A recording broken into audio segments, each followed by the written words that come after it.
Welcome to The Art of Medicine, the program that explores the arts, business, and clinical aspects of the practice of medicine. I'm your host, Dr. Andrew Wilner.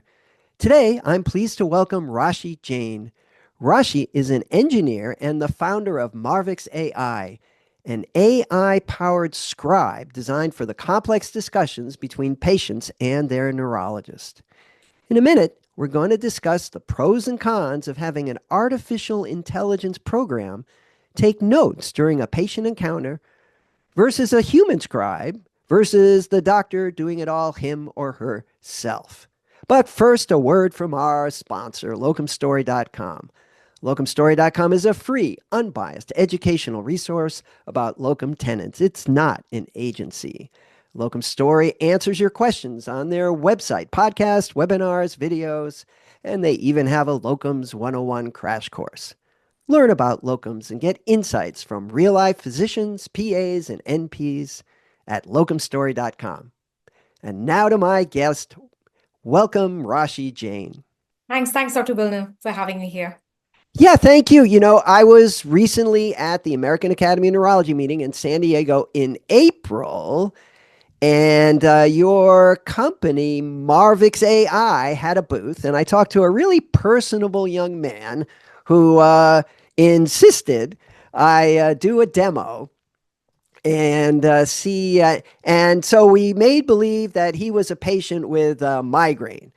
And he Mhm. must have done this before because he knew all the symptoms. And and so I treated him like he was a real patient.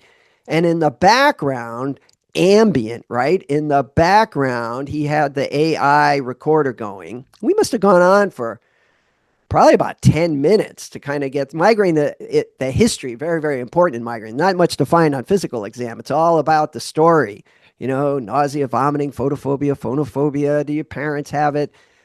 So we went through the whole thing, and we said, okay, we're done. Physical exam's normal. Let's just skip that. And then press the button, and the thing whirred around for a few seconds, and then boom, there was this giant report. So I looked it over, and frankly, it was pretty good. Um, but I did have some misgivings about it, and I'll share those. But first, let's talk about you and how you decided to follow this path to make something that hopefully will assist physicians in the constant battle of trying to be efficient in a challenging workplace. Okay, so what's your background? Yeah, so Dr. Wilner, I'm an engineer by training, and now I've spent over a decade in healthcare. So this is my second startup. Before founding Marvix, I founded a care management company for cancer patients called onco.com. We ran that successfully for 8 years, got acquired by a hospital. And then, having been in healthcare for so long, having been a founder for so long, I decided to take the plunge again. And this time, wanted to build Marvix because both me and my co-founder, we felt that one of the most pertinent problems in healthcare today is just how do we reduce administrative burden for physicians and clinicians. We're seeing a lot of time being spent in documentation, in coding, and a lot of these administrative tasks, honestly, that have no place in patient care. And the burnout is real. It's even more pronounced in specialties where the workflows are more complex, consults are longer. So we were very excited about the advent of generative AI. I think we're looking at a really interesting time in healthcare software. And we firmly believe that we're going to see a lot of these AI native applications become mainstream in healthcare software and hopefully remove the admin out of these healthcare workflows. And so, yeah, so that was our vision. That's why our journey started. And here we are. And that young gentleman you're talking about is actually my co-founder. So that's a little bit about us. Yeah, he was very, very helpful and knew the product inside and out and kind of anticipated my questions. So I felt it was a very worthwhile session. I'm glad I stopped at the booth. Okay, now I'm a neurologist, of course, and that's why I was at the American Academy of Neurology meeting for maybe the 25th time, I think, over the years. So why do why make a I mean, neurologists are, there's only about 15,000 neurologists in the country, so it's not a big market. Why choose neurology to make this AI program? Yeah, so when we founded Marvix, we were clear that we wanted to go after specialists because the workflows are more complex, the need is real and acute, and neurology seemed like a good vertical to get into because we noticed a couple of things which were unique to neurology workflows. The first was that no neurologist has a standard note requirement. It can vary depending on their super specialization. It can vary depending on the disease scenarios that they're encountering. For example, they may have a very different requirement for a dementia patient versus an epilepsy patient, and so on and so forth. The second thing that we noticed was that usually they have multi-user workflows. So they would essentially be working with a team of medical assistants, nurse practitioners, APPs, and really collaborating on a clinical note, which we felt was an unsolved problem. You had a few tools that a physician could use, but essentially they would just allow some kind of recording one-on-one, which really didn't adapt to their workflows. And the third thing that we noticed was that the complexity of the consults was real. There was a requirement to capture medical terminology with high precision. There was some contextual understanding that the AI needed to have. For example, if the physician says the patient presents with weakness, weakness could mean many things in the context of neurology or subspecialty within neurology. So, long story short, we felt that this is a really complex problem to solve, not something that some of the standard AI assistants that exist in the market have solved for. And we felt that this is a really good vertical to get into. If we can create a playbook here, if we can sort of get some early success here, there would be an opportunity for us then to take this across other specialties, which may be less complex than neurology. So that's how the whole journey started. Wow. So I was getting kind of mentally fatigued just listening to all of the challenges of trying to put this thing together. Even as a neurologist, everything is very complicated. So it's interesting you chose sort of, that's like climbing Mount Everest before you're going to do the little mountains. It's like, well, let's just pick the hardest one and we'll do that one. So good for you. Way back when all of a sudden there was sort of word processing and templates came out, I was very excited about using these. But as you point out, with a neurology patient, it's very hard to anticipate which way this is going to go. And your line of questioning may start out with, oh, yeah, I understand your arm is weak. And then the person says, oh, yeah, but then I had this terrible headache and then I couldn't walk. So you're not just talking about the arm anymore. And you may be thinking of a totally different. First, you thought they had a stroke because their arm is weak, but now you're thinking they had a hemiplegic migraine because their arm is weak because it had happened 10 times before. So very hard to fit all that into a template.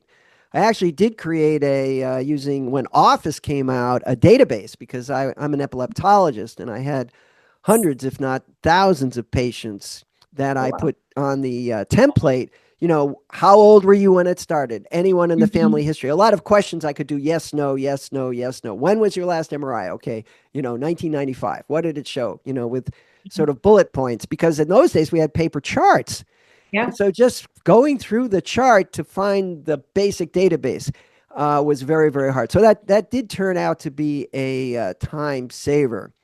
Hmm. More recently, I've been kind of discouraged with AI. I mean, my biggest AI exposures was Siri, right? And you ask Hmm. Siri a question, is it going to rain tomorrow? And they'll say, tomorrow is the 10th of May. And it's like, well, what I wanted to Yeah. know is, is it Yeah. raining or not? Just all kinds of nonsense to me. Yeah. And then, it misspells words and I will deliberately spell a fancy word one way and it unspells it and does it the other Yeah. way. And it's Yeah. like, gee, this is a total waste of time. Yeah. So, why is your product not a total waste of time? Oh, that's a great question. Quite a loaded one, actually. So the way I think about it is, Dr. Wilner, that we're living in a really interesting time where over the last couple of years, a lot of advancement has happened in the underlying technology, which by which I mean large language models are really superior today, and they can perform a lot of tasks that one couldn't even imagine as recent as 3 years ago. But I think a product that caters to the complexities of healthcares within that specialty care, neurology care that we are solving for, requires layers of nuances built on top of this underlying technology of large language models. The software needs to adapt to these complex workflows, have to give you the ability to do multiple LLM calls, have a combination of different feature sets that come together to form that rich context in which you want to generate the output for the end user. So that's, I think, a really hard engineering problem. It is not a one size fits all approach. So the product that you're creating is not some generic, let's say, meeting summarizer, standard AI copilot that you could potentially use in maybe a standard meeting setting, but would fail miserably in a healthcare setting. So we were very clear that this is going to be a vertical stack solution that is going to deeply integrate with workflows of the providers we're going to serve. And of course, the underlying technology, which is the LLM model technology, today I feel is a commodity. It'll only get better, and that's not the game we want to play. We want to talk about the end user experience, which is also a very, very complex problem to solve in the healthcare setting, if that makes sense. Yeah, many years ago when Dragon first came out, the early dictation software, I had broken my hand and I left to type and I couldn't type, so I got Dragon. And it took me like 3 hours to dictate one page because, correct this, go back, correct this, and it would do all kinds of crazy stuff.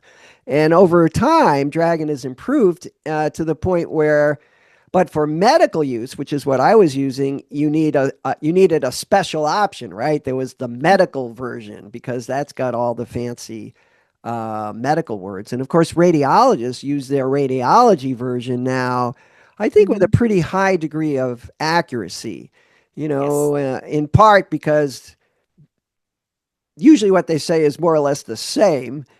Choice of vocabulary like clinical correlation required. That's going to be there. It's probably a macro, right?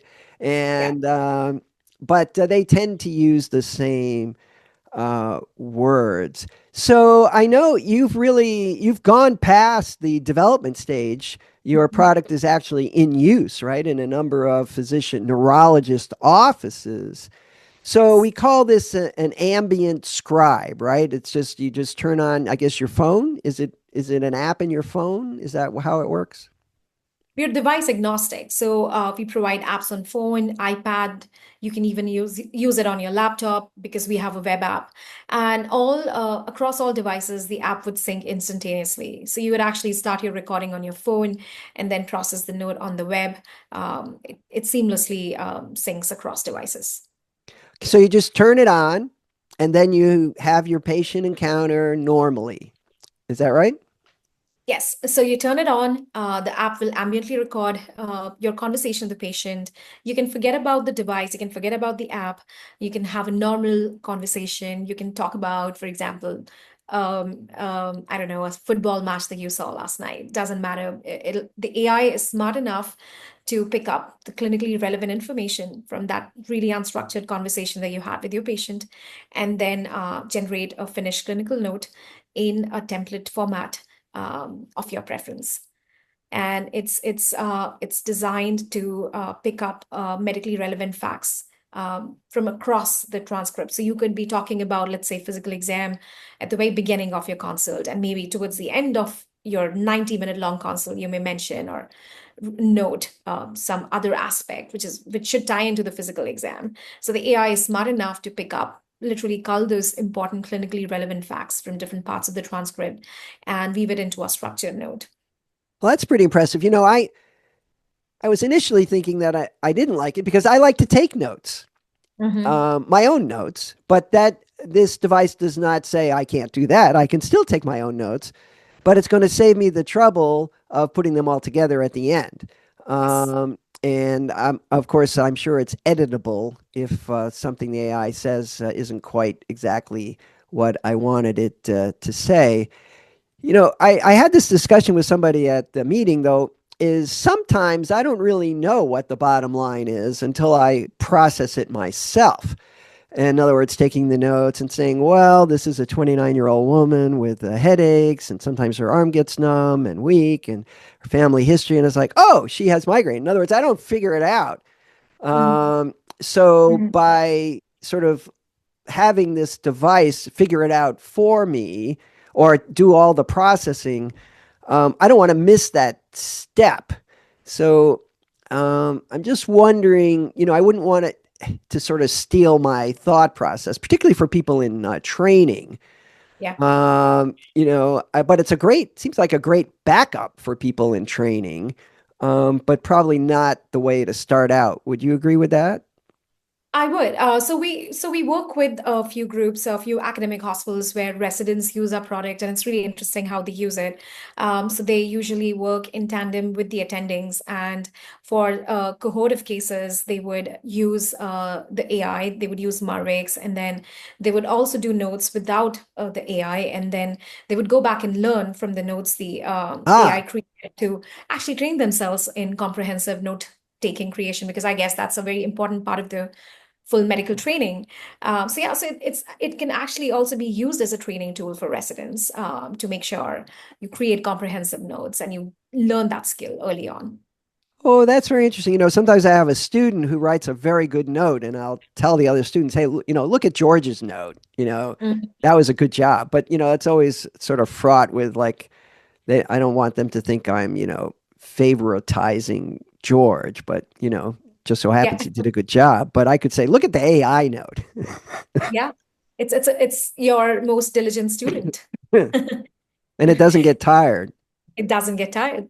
I oftentimes tell our providers that think of it as the persona of this AI is that of your most diligent assistant who will perform with the same accuracy no matter what time of the day, even at 3 a.m. in the night. They'll give the same output as they would at 10 a.m. in the morning, and they will never fail you. But yeah, they are your assistant. They're not here to replace you. They're here to give you some free time, I guess. What about what has been the response? There's this HIPAA thing and patient privacy. How do patients accept having a computer listening in on their intimate personal details?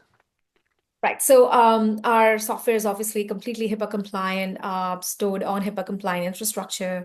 Data is end-to-end encrypted, and we've taken into consideration, put in place the strictest of security standards.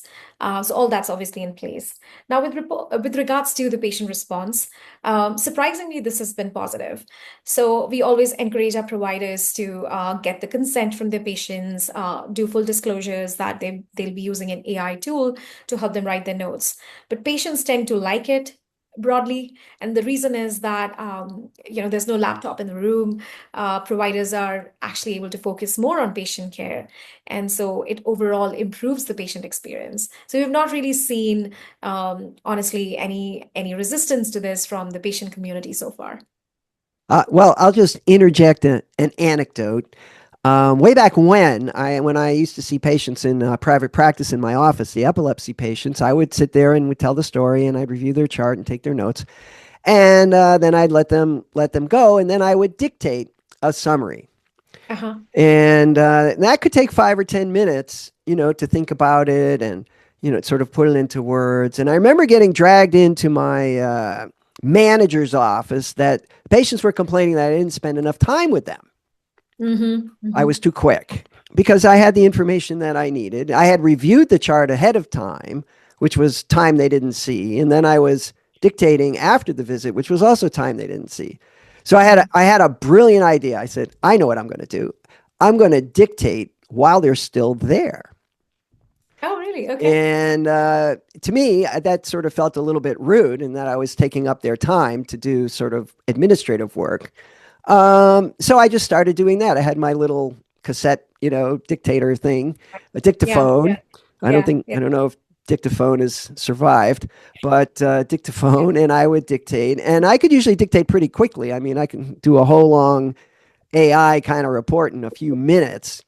And every now and then it was like I would stop and ask the patient to clarify something. So was that 2 weeks ago or 2 months ago? I don't remember. And they would tell me, and I could put it in. Yeah. Yeah. And universally, the patients were impressed that Yeah, I yeah. had captured all of their details and I had really listened and put everything Nice. into a note. And that's not something I expected. As I say, I kind of resisted doing that. But because I was getting criticized for not putting patient time in when I really was, putting the time into the patient, it just was time they didn't see. I Yeah. decided to do that. And then I never stopped doing that. I always did it. And I found that dictating in front of the patient actually showed them that you had listened and that you had a plan, and it was a very effective tool that I never would have guessed. So I think patients knowing that somebody or something in this case is actually taking notes, maybe that's a positive thing. Yeah, I agree, and that's exactly been our experience as well. Now I have a question. One of my says like, well, I'd love to use this thing, but Hmm. we use Cerner, which requires you to very laboriously type everything into certain fields, or it won't recognize what you said. In the clinic, there's a billing program, and unless you put review of systems where review of systems supposed to go, it thinks you didn't do it. It is not very AI sophisticated. So, Hmm. how can I use this device when everything has to get typed into Cerner? Right. So we offer integration with most EHRs. We're actually in the process of initiating integration with Sona as well. Sona is actually one of the EHRs we're still in the process of integrating with, but we're already integrated with Epic, Athena, Feartime, the usual suspects. And you point to a really important, I guess, a piece of the puzzle that needs to be solved for these technologies to be adopted in any meaningful way, which is that they need to seamlessly integrate with the EHRs. And EHR integration essentially is three things. And the first is that the AI software has to have the ability to pull appointments for the day. So the doctor can see all their encounters against which they want to do the recording. The second is the ability to push the notes back into the EHR. Hmm. And the point that you alluded to, which is that the review systems need to go in review systems, HPI needs to go in HPI, is critical here. So you need ability to do section specific integration. And then the third feature that all of these AI softwares should have is the ability to pull historical data from the EHR and create patient summaries, which then get plugged into the current encounter. And this is critical for returning patients because, as you know, for specialties like neurology, a large part of any team's time goes in just creating reviewing these historical notes and creating these summaries of returning patients. A lot of times it's nurse practitioners or medical assistants who do that. It's very time consuming, and AI can really augment their efforts by essentially digitizing the whole thing, pulling all the data automatically. So these are like our three things. This is our three-pronged approach when we think about integration with EHRs. And I think if you can achieve that, then you've truly created an experience that saved significant amount of time without really creating any inertia from the provider base in just adopting that application. Right. So those challenges are why I pick something easy like neurology instead of something difficult like engineering. Are those challenges, those in three levels of integration, are those actually something you can accomplish? Yeah, these are, I wouldn't say the most difficult engineering problems, but these are definitely the most tedious. And the reason is that when you think about integration with any EHR system, you're essentially talking about integration with the new software every time. Every EHR would have their own proprietary APIs. Some of them would have HL7, FHIR. So these are like all different types of integration options. And it's not like you've created one playbook integrating with one EHR that then you can replicate across. You have to build the whole integration setup from scratch. So it's really laborious work. But I wouldn't categorize it as the most difficult engineering problem. I think creating custom clinical notes for an epileptologist and meeting their expectation is a much harder engineering problem, honestly, to solve. And this is, I guess, something that you just have to do for your software to get adopted. You know, in the old days, when a patient was hospitalized for a week or 10 days or 3 months, it was kind of a point of honor for for the physician who was in charge of that hospitalization to write a detailed discharge summary. of what had happened so that the doctor picking up outside in the clinic when the patient came would know, oh, you had this test and that test, and they were thinking this, but they decided to do that. So now let's pick up the ball. And somehow that doesn't happen anymore. Patients are just discharged with some discharge diagnoses that may or may not be correct, with a list of tests, but without the results. And that somehow that satisfies the whatever the requirement is for discharge summary. The doctors are very busy. They don't get paid any extra to do the discharge summary, apparently, which is probably the most important thing of the whole hospitalization. So it doesn't get done. Yeah. And I was shocked when I saw this transition because I used to spend a lot of time doing that. In fact, sometimes you would just come on service. In other words, you would take over responsibility of a patient who was going home that day, and then it Yeah. was your job to do the discharge summary, and you had to review like the whole 3 months of the patient's hospitalization and put it all together. Now, what I'm getting at is it would be a great AI function if AI could go through the hospital chart, right? Everything's digital these days, and summarize all of the tests and all the results and make some sense out of it and create a discharge summary. Have you thought about that? Absolutely, and that is something we do. So we're creating summaries from historical data that the patient has that's already present in the EHR. Now, of course, the context in which it's getting used currently is that these summaries are then getting embedded in the note that the doctor is creating, but that note can very much be a discharge summary. And I think you rightly pointed out that it's just. I mean, the expectation from the physician to doing it is I mean, not really, the incentives aren't really aligned because why would the physician spend so much time doing it? They're already super busy. This is something that AI can do, and AI will probably really excel at doing it because they'll be able to. It doesn't matter if you have 500 pages of report or 1,000 pages of report, they can, with the same accuracy, with the same diligence, create summaries for you. So this is a task slated for AI for sure. And we definitely think that this has a lot more relevance in specialty care where there could be many, many different reports and data points that need to be compiled together in the discharge summary. Let's just talk for a minute about the practicalities. Um, let's suppose I say, okay, all right, Rashie, I want to use this thing. I've Mhm. got patients scheduled tomorrow. What do I have to do? Nothing. You just need to download the app, you log in, and then you just start your recording. It's as simple as that. You don't need to do anything. If you're integrated with your EHR, we'll already pull in your appointments for the day. So when you log in into your application, you will see that patient card. You just click on it, you just start your recording, and then once you're done, you click on process, and in 30 seconds to 2 minutes, the Marvix will generate your finished note. We already create custom templates for you. So let's say you have different templates for epilepsy patients, different for dementia patients.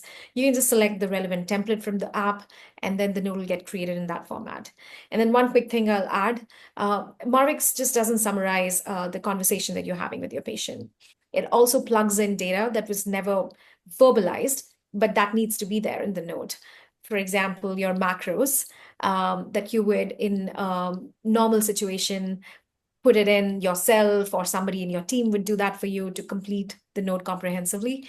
Marvix does that automatically by inferring the context from the call and plugs in the relevant macros for you. And so it creates a finished note, completely finished note that doesn't need any post-processing. Now, suppose I forget to ask some very important questions. For Mhm. example, migraine. It's important to know is there photophobia and phonophobia? But I don't know. I get distracted and I don't ask. Will Marvix prompt me to ask things on the template? We don't do that yet, and that's because a lot of times. So this is I would say this is a point of contention. Honestly, you have two camps really in the provider community. This one camp that thinks it's a really great idea for AI to interject and sort of prompt the physicians to sort of help them improve their. I guess the patient care experience that they're providing, and then the second camp believes very strongly that AI is here to just make my life easy and remove all the administrative burden for me. But it's crossing the line if they get into the clinical recommendation stuff. So we're treading safely here. Having said that, we do have a differential diagnosis feature in beta right now that interested users can try, where it would identify, based on the data that was presented in the transcript, potential diagnosis. And if something was missed, it would identify symptoms that were missed and prompt that. So you could see that document and make up your mind if this recommendation is appropriate, or if there are more discussions on certain symptoms that need to be had with the patient to conclusively identify the diagnosis. So we assist that through this DDX feature, but this is in beta, and this is not something that we intend to make mainstream anytime soon. Well, I'd love to participate. I got this great idea. So here you are, you do the interview, and I'm wearing a little earpiece, and I press the button to process. Then there's this little AI voice, and it goes, "Hey, Dr. Wilner, you forgot to ask about photophobia and photophobia." So Yeah. I could just say to the patient, "Okay, just give me a moment. I'm going to go, oh, yeah, and tell me a little bit more." I mean, it could be like a little could be annoying, but a little helper voice there that, is going to get me from doing a 95% job to a 99% job, Yeah. getting it all done so I don't have to call the patient back or have another visit or say, oh, gee, I should have asked them that, but they're gone now. I'm not going to, give them a call just to ask that simple question and just blow it off and wait till next time. It would be Yeah. nice to have a little helper. Okay, wow, this is pretty actually more exciting than I anticipated. I did use AI yesterday. I had a meeting by Zoom, just like this, Uh-huh. and some AI assistant popped up. So I figured, well, I'll let it do whatever it does, and it generated a summary of our Yeah. meeting. I always take some notes, and the Mhm. notes were pretty good. Notes were pretty Yeah. good, Yeah. Yeah. and it's like, this it's definitely better than nothing. The Yeah. tone of the notes wasn't the way I would have put it, but Mhm. I maybe could learn, to take notes my way. But I was impressed. It was a whole lot better than my experience with Siri For and sure. that kind of, the ones where, they're talking on the telephone and they tell you, well, what is it you want to talk about? And Yeah. I'll Auto. say, retirement. And they'll say, oh, okay, you want to talk about your bank account. It's like, no. And, it's just a total waste of time. That's annoying. All Yeah. right. Yeah. So let's see. Do you pay per patient or per month or per year or per license, or how does all that work? Yeah, it's per provider per month. So we issue licenses for every provider. And provider for us could mean an MD, an APP, medical assistant, right? And yeah, I mean, we have a bunch of different plans to choose from. But essentially, you could go for full integration, where we would do an EHR integration for you for free, and you just pay a little premium for that service. But yeah, it's really flexible. You can choose how many providers you want to enroll for this particular program and pay as you go. And once you have when the provider could see 10 patients that month or 1,000 and the AI doesn't care. Yeah, it doesn't matter. I mean, we don't have pricing based on usage. We just base it Well, on the licenses. Yeah. neurologists tend not to, I was exaggerating, don't see usually, because each interaction takes quite a while. So Yeah. neurologists, they're not like dermatologists, see 40, 50 patients in a day. We don't practice like that. It doesn't work. Very important. So there is this phenomenon where AI can confabulate, right? It can Mm-hmm. just make stuff up. And that does not seem to be a well understood problem. Does Yeah. What about your scribe? Is it making stuff up? First up, I have to, I mean, kudos to you that you said confabulate and you didn't say hallucinate, because it's a very interesting, it's a misnomer. A lot of times people would talk about this problem, but they would say AI hallucinating when in fact it's actually confabulating. So I appreciate you saying that word. But yeah, it's a complex problem because confabulation typically happens because there's a leakage from the training data set. You're trying to train the AI models to create a really complex output. And then, of course, sometimes you would see that the training data set that was used sort of becomes the basis for the AI to sometimes generate the output. Especially it happens in situations where the input quality is maybe thin. There's not enough information for the AI to process. And so this is a rare problem, but it happens. And I think, again, if you're thinking about creating a perfect user experience, this optimization for confabulation, making the probability of that entire situation very, very rare. These are really hard technology problems that are really worth solving, which we spend a lot of time solving for. We've gotten to a point today where we take pride in the fact that we our AI doesn't confabulate. It wasn't static. It started with a certain percentage, and we've seen it decline every single month to a point where this is a non-existent problem for us. But yeah, it's a very real problem for a lot of AI models out there. All right, last question. How is this going to be better in 10 years? Oh, I think the world is changing very fast because of generative AI. We are reimagining every piece of software in every industry and healthcare.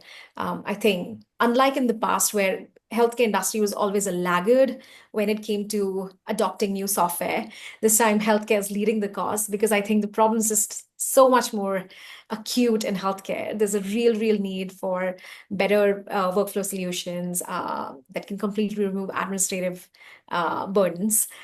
So in 10 years, I think you will see a lot more AI native applications across the care continuum, not just focused on documentation, but AI solutions that can automate your triaging experiences with patients and nurses. AI that'll completely automate patient intake, pre-charting. Some of that we already do, but I think that'll become more mainstream. Automation of coding, compliance, claims management, dispute resolution with insurance. So you can think of multiple use cases where we end up spending tons of time, and that is all going to get automated completely. I guess software will become AI native in every which way. So an ambient AI is going to be really big because in healthcare, I feel that a lot of these conversations that happen between the patient and physician or between two physicians, attending and the residents, they have critical medical information that oftentimes gets lost because there's only so much you can manually document. But ambient AI is really powerful. Imagine a tool that can capture every piece of unstructured information from the point the patient walked in to the point the patient got discharged and make sense of all of that and structure that in the most comprehensive clinical documentation. I think that'll be really revolutionary from the perspective of just improving patient care as well. So I see that happening in a big way. But the key here is to build a solution that can optimize this across the care continuum. It cannot be a point solution. And that's essentially what we are trying to do as well. Okay, so it sounds like you're going to be really busy for the next 10 years. Sure. Um, Before we close, is there anything you'd like to add?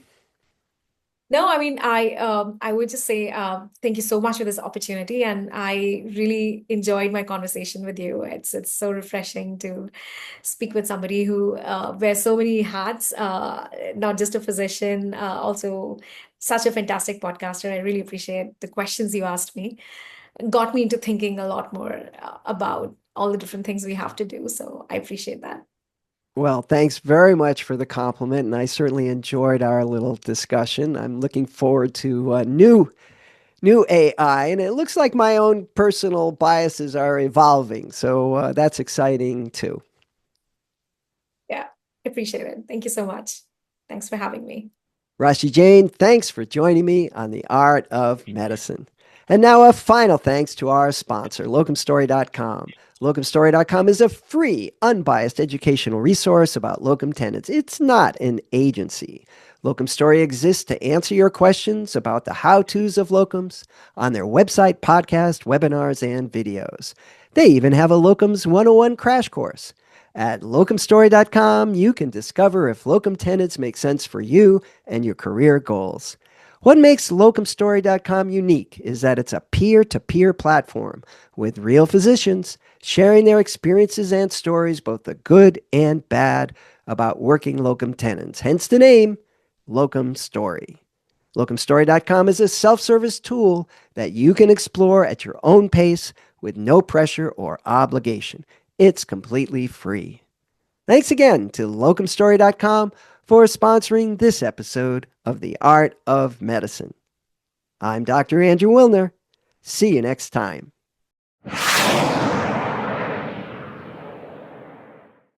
This program is hosted, edited, and produced by Andrew Wilner, MD, FACP, FAAN.